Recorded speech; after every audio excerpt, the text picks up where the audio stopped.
Pernah ngerasa gini nggak sih? Lagi dikejar deadline, wah butuh fokus penuh, tapi pikiran malah loncat kemana-mana. Sering banget itu.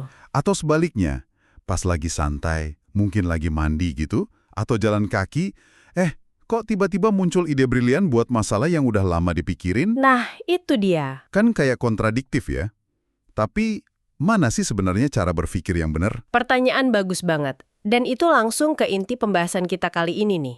Kita sering mikir kalau kunci sukses itu ya fokus, fokus, fokus terus. Maksimal. Iya, itu mindset umumnya kayaknya. Padahal kemampuan mental kita itu jauh lebih dinamis dari itu. Bukan kayak saklar on-off, tapi lebih mirip tombol puter volume gitu. Oke, tombol putar kendali mental. Menarik. Jadi, pembahasan mendalam kita kali ini bakal ngupas soal itu ya. Gimana kita ngatur intensitas kendali pikiran ini? Tepat. Kapan kita perlu tencengin biar fokus, dan kapan justru ngelonggarin sedikit malah bisa buka pintu kreativitas. Persis. Dan panduan utama kita kali ini dari bab 3 buku Innovating Minds. Judulnya keren nih, Staying the Course and Letting Go, Varying Our Degrees of Mental Control. Oke. Buku ini ngasih kerangka kerja yang berguna banget buat memahami fleksibilitas pikiran kita. Sip, berarti misi kita jelas ya. Ngebantu Anda semua, para pendengar, biar lebih paham cara kerja tombol putar ini. Gimana kita bisa lebih sadar makainya, Betul. supaya mikirnya lebih lincah, solutif, dan ya nggak gampang mentok lah. Dan ini penting banget loh, terutama buat Anda yang pengen nyerap info baru atau mecahin masalah yang rumit gitu. Pasti. Ngerti gimana kita mikir, kapan harus fokus, kapan perlu lepas sebentar, itu bisa jadi pembeda antara ngerasa kewalahan sama dapet momen aha yang ditunggu-tunggu. Jadi bukan cuma soal belajar apanya, tapi gimana cara belajarnya juga ya? Bener banget, itu intinya. Oke deh, yuk kita langsung bedah aja ide intinya, metafora tombol putar kendali, yang di buku disebut control dialing. Bisa diurai lebih dalam nggak? Maksudnya, kendali mental itu spektrum gimana? Oke, coba bayangin aja sebuah knob atau dial ya. Di satu ujung ada usaha mental yang sadar banget, terarah, butuh konsentrasi tinggi.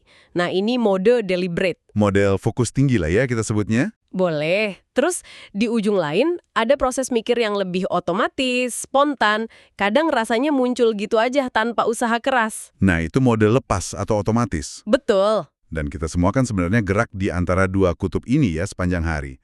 Seringnya nggak sadar malah. Iya, seringnya gitu. Tapi orang-orang yang inovatif atau kreatif nih, mereka tuh kayaknya lebih jago muter tombol ini secara sengaja. Ada fleksibilitas di situ.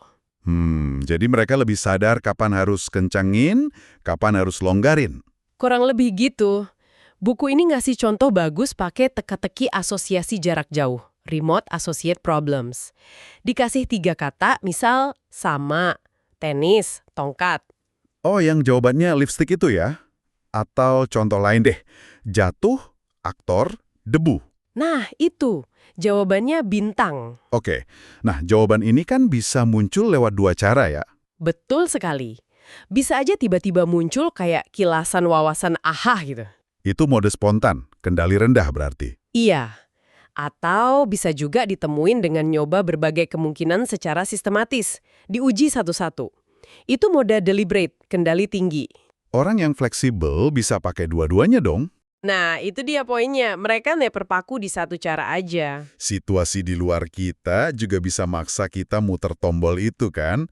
Contoh nyetir mobil itu relevan banget deh. Iya, benar. Biasanya kan kita nyetir udah hampir otomatis ya. Apalagi kalau rutinnya itu-itu aja. Betul. Tapi begitu tiba-tiba hujan badai, deres banget, pandangan kabur, jalan licin, wah. Langsung semua indera waspada. Pegang setir lebih erat, mata awas ke jalan, ke spion, ke mobil lain. Seketika itu juga tombol kendali mental kita langsung diputer ke level fokus tinggi, dipaksa sama situasi. Rintangan atau hal baru emang nuntut kendali lebih besar. Sebaliknya, kalau rutinitas, ya kita cenderung ke mode otomatis, kayak minum dari cangkir favorit tiap pagi, udah hampir nggak dipikirin lagi. Iya kan? Tapi coba deh kalau tiba-tiba cangkir itu rasanya jauh lebih berat dari biasanya. Wah, langsung kaget. Tindakan yang tadinya otomatis itu jadi pusat perhatian. Kita pasti liatin, rasain, mungkin mikir, kenapa nih? Nah, kejutan atau penyimpangan dari ekspektasi ini langsung naikin level kendali kita ke tindakan itu. Ini nunjukin betapa dinamisnya si tombol putar ini, selalu menyesuaikan. Nah, ini nih bagian yang mungkin paling menarik dan agak lawan intuisi ya. Kekuatan dari melepas kendali. Buku ini bahas konsep waktu jeda atau times in between. Ini bukan sekedar ngelamun doang atau istirahat total kan ya? Bukan cuma itu. Times in between ini momen pas kita lagi ngelakuin aktivitas rutin yang nggak terlalu nuntut pikiran. Contohnya kayak pas mandi, nyuci piring, nyapu lantai gitu. Atau jalan kaki santai. Persis, aktivitas kayak gitu tuh punya ciri khas.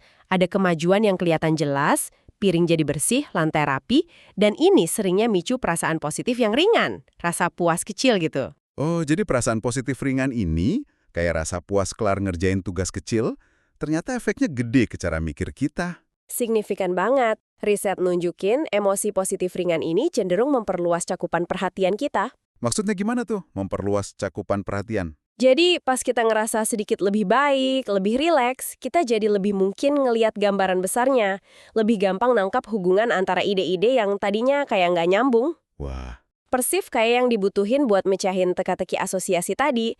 Jadi momen santai tapi aktif ini bisa jadi lahan subur banget buat kreativitas. ini mungkin wawasan paling mengejutkan ya dari sini. Pas lagi buntu, jangan dipaksa fokus terus. Justru aktivitas rutin yang sering kita anggap buang waktu, itu bisa jadi tambang emas ide. Otak kayaknya butuh jeda terstruktur semacam itu. Bener banget. Tapi, bukannya ini riskan jadi prokrastinasi terselubung ya? Gimana kita tahu ini times in between yang produktif, bukan cuma lagi lari dari tugas aja? Pertanyaan kritis. Bedanya ada di intensinya sama kondisinya. Times in between itu efektif kalau kita udah kerja keras di suatu masalah pakai mode deliberate, terus kita secara sadar pindah ke aktivitas ringan buat ngasih ruang ke pikiran bawah sadar. Jadi bukan ngindarin tugas dari awal ya? Bukan, ini perpindahan mode yang strategis. Kalau prokrastinasi kan seringnya ngindarin tugas dari awal, belum ada usaha fokus sebelumnya. Beda ya? Oke, paham bedanya. Nah ini beda tipis nggak sih sama inkubasi? Kita sering dengar istilah itu kan kalau ngomongin ide. Keduanya nyambung banget, tapi ada nuansanya dikit. Inkubasi itu biasanya ngerujuk ke periode istirahat yang pasif. Kayak tidur atau benar-benar berhenti mikirin masalah itu setelah usaha intens tapi gagal. Otak kayak kerja sendiri di belakang layar gitu ya?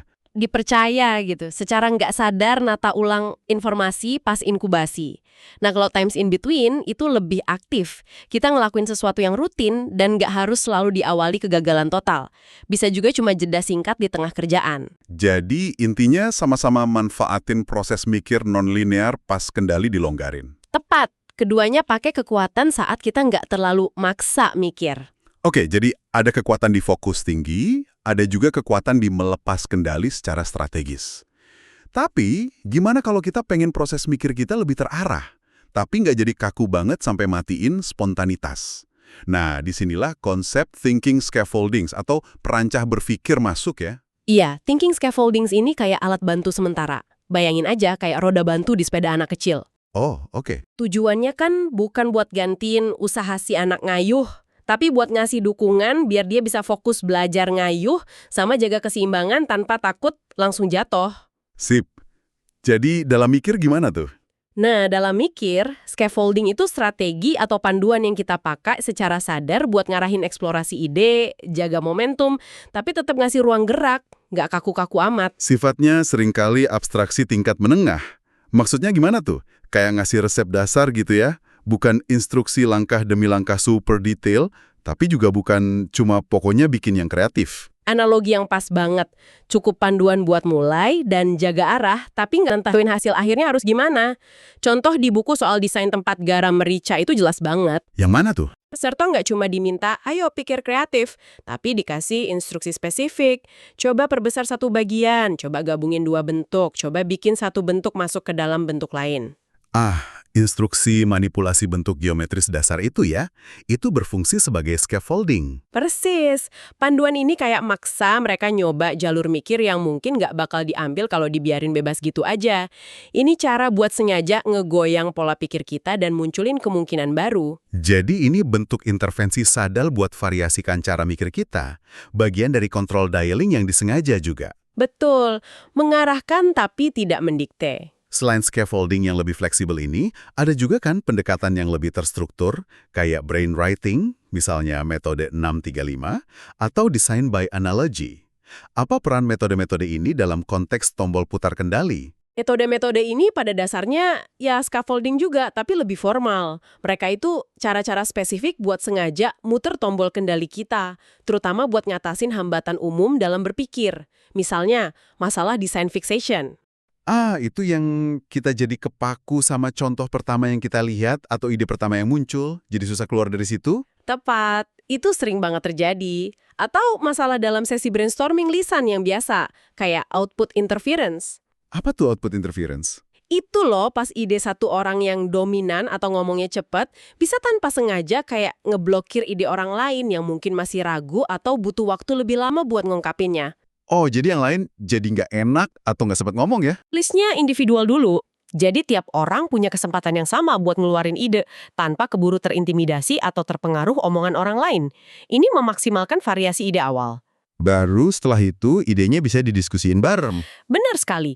Baru setelah semua ide terkumpul, bisa dibahas dan dikembangin bareng. Ini contoh bagus gimana struktur bisa bantu ngelola kendali kognitif kelompok secara efektif. Ngomongin ngelola proses berpikir, gimana peran latihan sama jam terbang atau keahlian? Itu ngaruh nggak ke kemampuan kita muter tombol kendali ini? Makin kita ahli di suatu bidang, makin banyak proses yang jadi otomatis. Jadi nggak perlu mikir keras lagi buat hal-hal dasar ya? Iya, ini ngebebasin kapasitas mental kita. Kayak pianis ahli, dia nggak lagi mikir keras neken tuts yang mana, fokusnya bisa ke interpretasi musik, emosi, dinamika. Mereka udah operasi di level abstraksi yang lebih tinggi. Jadi keahlian bikin kita lebih efisien gitu ya pakai kendali mental? Iya, tapi ini bukan berarti ahli itu selalu ada di mode fokus tinggi terus-menerus loh. Justru sebaliknya. Oh ya, gimana tuh? Keahlian itu memungkinkan modulasi kendali yang lebih halus, lebih luwes. Contoh ahli bedah di buku itu menarik banget. Studi observasi di ruang operasi itu ya? Katanya mereka nggak selalu super fokus ke semua hal. Nggak, mereka secara dinamis nyetel tingkat fokusnya. Pas lagi deket bagian operasi yang krusial banget, mereka mungkin kasih isyarat nonverbal ke tim buat ngurangin gangguan. Atau mereka secara sadar nyempitin fokus cuma ke area kerja itu aja. Betul! Tapi di saat lain yang lebih rutin, mereka bisa sedikit lebih rileks, mungkin sambil tetap monitor kondisi pasien secara keseluruhan. Ini kendali yang bernuansa, bukan saklar on-off kaku. Mereka kayak investasi ulang perhatian penuh cuma pas bener-bener perlu aja. Persis! Efisien banget kan? Tapi menariknya, keahlian ini juga bisa jadi pedang bermata dua ya, terutama pas fase awal nyari ide. Ada studi soal mahasiswa teknik senior versus junior pas dikasih tugas desain kan? Apa tuh temuannya? Nah, studi itu nunjukin kalau mahasiswa senior, yang notabene lebih ahli ya, cenderung terlalu cepat loncat ke pertimbangan praktis. Mikirin, ini bisa dibikin nggak ya? Detail teknisnya gimana gitu? Iya, bener. Pengetahuan mereka soal batasan-batasan justru bikin mereka kurang eksploratif di tahap awal dibanding mahasiswa junior. Junior mungkin lebih naif, tapi imajinasinya jadi lebih bebas. Wah, jadi keahlian bisa nyebabin semacam fiksasi ke solusi yang udah dikenal atau dianggap paling mungkin ya. Ini mungkin nyambung sama empathic design yang disebut sekilas itu. Sangat mungkin. Empathic design kan dorong perancang buat benar-benar ngerasain pengalaman pengguna. Kadang pakai simulasi atau observasi mendalam. Tujuannya biar keluar dari kerangka pikir si ahli itu ya?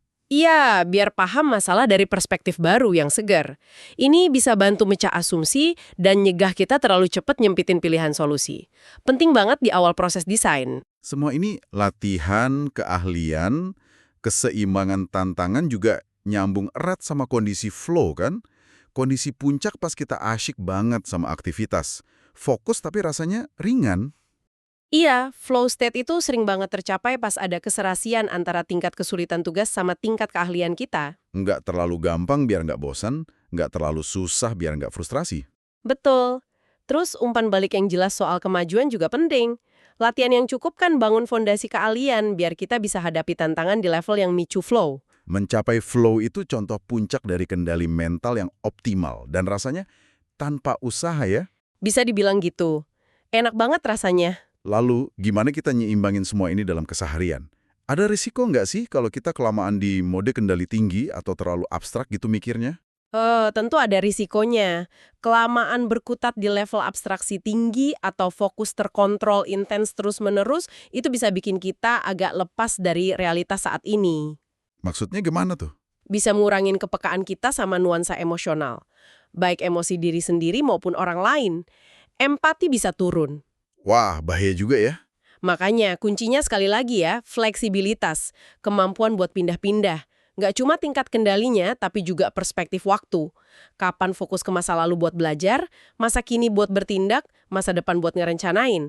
Harus sesuai konteks. Dan ternyata, cara kita nata lingkungan fisik sama informasi di sekitar kita juga bisa jadi alat bantu buat ngelola beban kognitif dan dukung tombol putar kendali ini.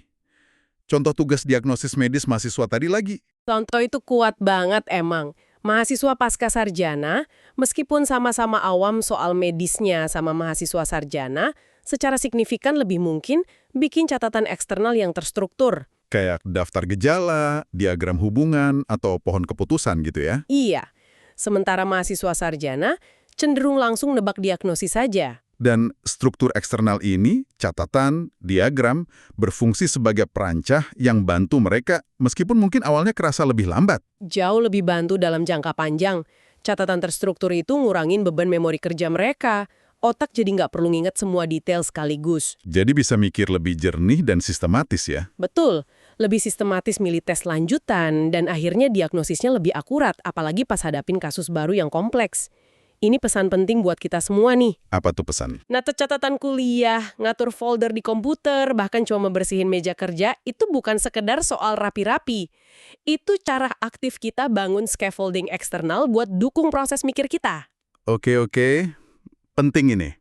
Terakhir, buku ini juga ngingetin lagi soal kekuatan reflective verbalization, atau ya sekedar ngungkapin pikiran kita. Kenapa ini penting dalam konteks kendali mental? Karena proses artikulasi, mau ngomong ke orang lain, ngerekam suara sendiri, atau nulisin, itu maksa kita ngasih struktur ke pemikiran yang mungkin tadinya masih kabur atau muter-muter aja di kepala. Jadi kayak megang ide gitu ya? Iya, kayak megang ide, ngelihatnya dari luar.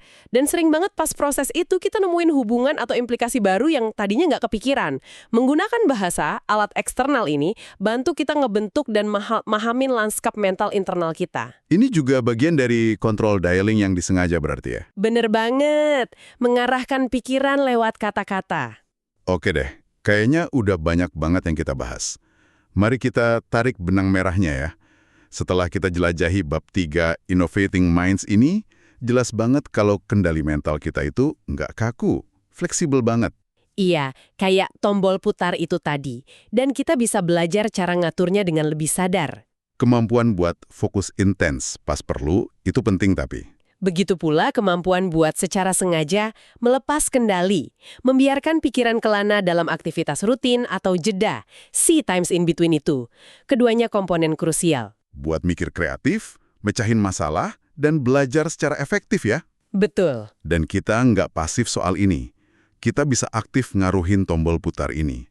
Lewat latihan yang disengaja, Menata lingkungan fisik dan informasi kita jadi scaffolding eksternal. dan pakai teknik-teknik berpikir terstruktur pas kita ngerasa buntu atau pengen eksplorasi kemungkinan baru. Jadi buat Anda, para pembelajar sejati di luar sana, memahami cara Anda berpikir ini aset yang luar biasa loh. Bukan cuma soal nguasain materi, tapi nguasain mesin pemikir Anda sendiri. Wah, keren banget. Ini memberdayakan Anda buat belajar lebih dalam, nemuin solusi inovatif, dan ya, navigasi kompleksitas informasi tanpa ngerasa kewalahan. Tepat sekali. Nah, sebagai penutup nih, kami pengen ninggalin satu pertanyaan buat Anda renungkan. Ini berakar dari semua yang kita diskusikan hari ini. Coba dilihat lagi pola kerja atau belajar Anda. Pernah nggak ada momen di mana Anda secara sadar mutusin buat muter tombol kendali ke arah yang lebih santai? Mungkin dengan bangkit bentar dari meja buat bikin teh, atau beresin rak buku, atau sekedar jalan kaki keliling blok. Momen-momen times in between itu ya. Iya. Nah, pernah nggak momen kayak gitu justru terbukti jadi langkah paling produktif Anda selanjutnya? Bahkan, atau mungkin terutama, pas Anda lagi dikejar tenggat waktu. Sebuah pemikiran menarik ya, buat menguji asumsi kita soal apa sih artinya jadi produktif itu. Dan pengingat juga, kalau kadang ide terbaik itu datang bukan pas kita kejar paling keras. Tapi pas kita kasih sedikit ruang buat dia bernapas.